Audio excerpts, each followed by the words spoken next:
It's part of me. The fear also serves me as energy that propels me to higher levels. You turn a negative into a positive. Yes.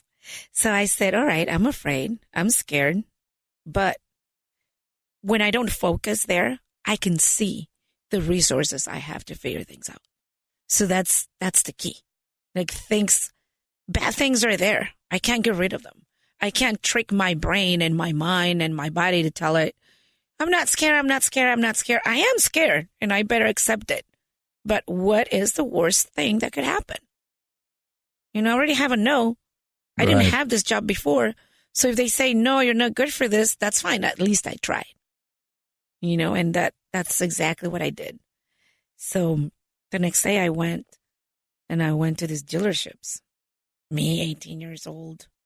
I was really pretty, honestly. So you were impressive in your mini skirt. And I went with my mini vestido. and I remember I even asked the owner, I said, what am I going to say? You just walk in there and tell them that you work here and that you want business, and then we'll give them a commission. I said, oh, okay. I was so focused and worried about what I was going to say that I didn't think, the real intentions and, what they were using me for. Right. So I started to go. And of course, as soon as I got to the first dealership, all these guys, they came to me like flies. And they intimidated me because they would surround me. But it's funny that I say it now that I've known so much, that I've learned so much, it makes me laugh. I wasn't thinking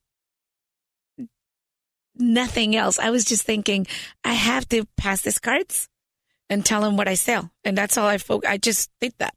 I just said, okay, so here, and then I started passing out the cards, and I looked confident. Because they were looking at me, checking me out, and telling me things, but I was disregarding that. I didn't think anything bad about it. I pass out my cards and I said, "Oh, here's my number. If you guys need insurance, call me." And they started to call me, and they started to go and send me client after client after client, and then in a few months, I became the number one salesperson in that office. I did amazing. I did a great job because I was easily connecting, because I'm very goal oriented. I'm not, I wasn't paying attention to any of the other stuff. Later in life, I told my mom that, and she was pissed. But, I stopped going to the dealers because thank God I just started to send a lot of business, to the point that I didn't have to go out as much. And I started selling. And of course, the people that were in the office started to not like me. Of course. Jealousy, envy. Yeah. They started to grow really fast. So I went to my mom's. I remember when I got one of my biggest checks, I went to this boutique of the chinitos, tiendita de chinitos, where they sell, cheap dresses, but nice looking outfits. So I went there para que me rindieran mi dinero, Right. So and I bought like 4 or 5 different outfits. And I remember I put them on my bed. I made, and then los coordiné, los acomodé, and then I was looking at them, and I was, imagining how I would look wearing them. And then this is in my room in the house. And my mom comes by and she's looking at me. She's like, "Hey, what's going on?"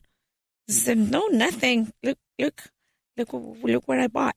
She says, "Oh, pues, ¿qué tienes mucho dinero? ¿Qué traes?" Y le digo, "Oh, who do you think you're talking to, lady?" And she goes, "Pues contigo." Le digo, "You're talking to the number one sales agent in my office." That's amazing. What did she say? She said, "That's really good. Except one thing." I said, "What?" "That's not your office." Oh my God, Fernando. Again. Yo dije, oh my God, no puede ser. Le digo, "What?" "Sí, that's amazing, but that's not your office." one day you should have your office. I said, don't even go there, Mom. Why are you like that? You go, I'm doing great. No, why don't you open your own office? You're very talented. Just do your own thing. I said, no. And I already knew my mom, so I'm like, no. Go away, leave me alone. I'm good. And I started to put away put my clothes away. I said, no. And then from there, she started telling me and pushing me and challenging me to the point that I said, you know what? If you really want me to open my place, you go look for the place. I don't even have money. I don't have money to go open a place. I don't have papers. I'm working illegally. How am I going to go and open a place and rent the spot? Like, I need licenses and permits and all. I don't even, no. But if you really want me to do it, then you do it. And when you have it, you let me know. And little did I know my mom. A few months after, she came back and she handed me the key. Is that right? Look, me dice, this is the key to your office. I said, no. What are you talking about? You have your office. Tú me dijiste que lo buscara? Well, there you go. By this time, I'm doing really good where I'm at. And I'm telling her, I'm not going to start all over. I'm not going to do that. I already built a lot. People know me. I get a lot of clients. I get referrals. I'm doing awesome. I'm the number one. Why should I go start again? Like, no, tú no tienes llenadera. Le dije. And then she's like, I believe in you. You're very talented. Adriana, do it. You're going to be so big. Hija, listen to me. You're going to be huge. I said, ay, mama. No, I don't want to start all over. I don't think it's fair. You just want more and more from me. I don't think I can do this. So yeah, you're going to do it. I remember my mom used to sit in front of me just like me and you are. She would sit right in front of me and she would hold my hands and she'd be like, look at me. She would sit right in front, face to face. Look at me. Pay attention. She would stare at my eyes and tell me, you are amazing. You are capable of doing whatever you want. You're going to grow. You need to believe in yourself. I believe in you. I believe in you. And she started to say that.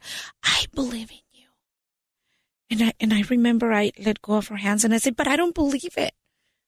I don't think so. It's not fair. I don't want to start all over. Why?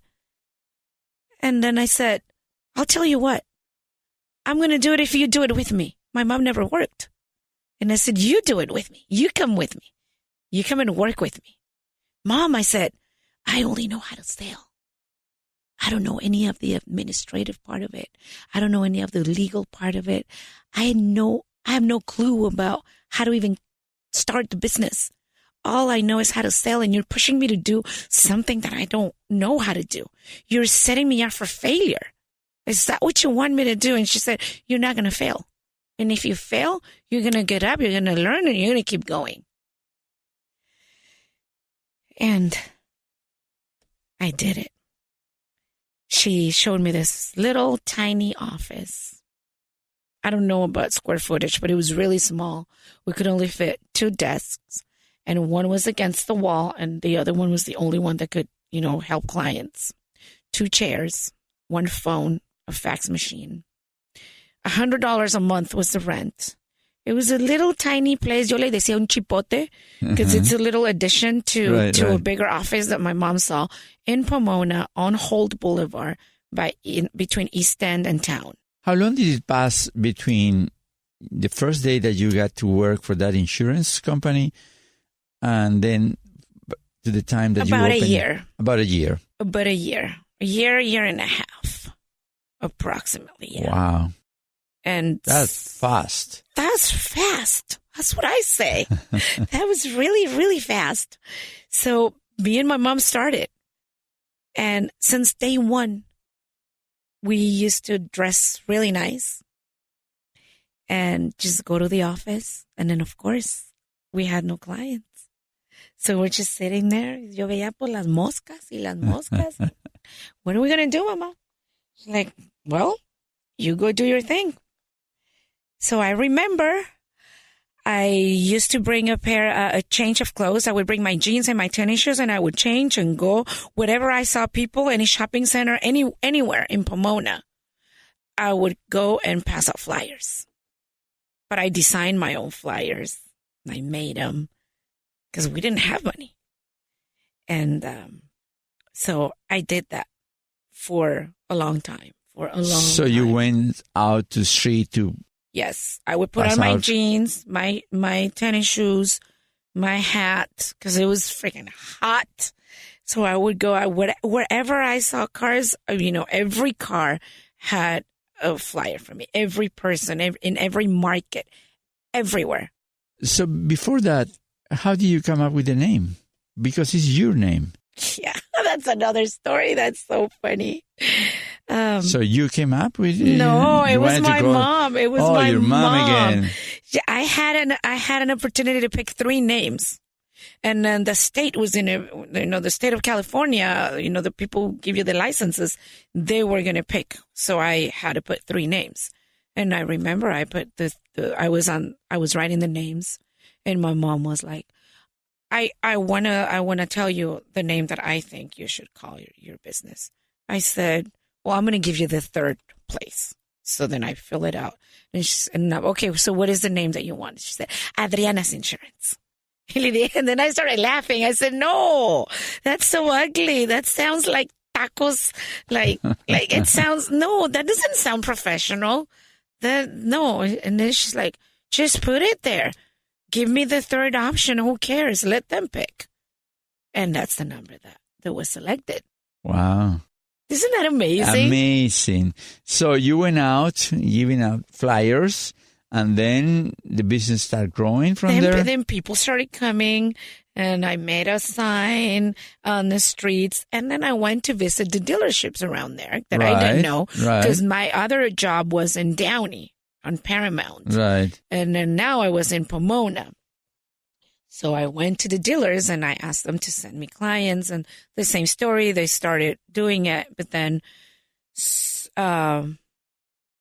later they started to ask me to go out with them, and I suffered that sexual harassment. Oh, of course. They would want me to give them something else instead of just money. Yeah, like what's in it for me? Right. So what's up, girl? I'll take you out to lunch or to dinner. Or they would tell me if I wanted to have a drink. And I remember but I'm not thirsty. And now I don't drink. So for me, it's like, why would you want to drink? I'm not thirsty. And it was like, no, but we want to take you out, or, just let's go somewhere on the weekends or a club or something. And so because I didn't fall for it, they stopped sending me business. And then another girl came around, and she was able to, to do the work. Yeah. And so they stopped sending me business. And for me, that was the end of everything. That was it. So I went back crying to my mom. And I was crying, and I was mad. I was furious because in my head, I only knew how to get business from the dealerships. Because the passing the flyers and doing that, yes, but it wasn't, the flow of clients wasn't the same as from the dealers. So I went and I told my Mom, they're doing this to me, and I don't know what to do. And my mom got so mad, but she was so smart. She sat in front of me again. She's like, look, I'm going to say something that exactly the way she said it. Mira, amiga, el poder de las nalgas es infinito. The power of the is endless. You're not going to play that game. And I'm like, no, of course. No, I don't want. Why are they doing this to me? And then this other woman comes. And she's taking on the business. And now what am I going to do? We have the rent. Yeah, see, I lost my other job. And here we are. And now we're struggling. She's like, come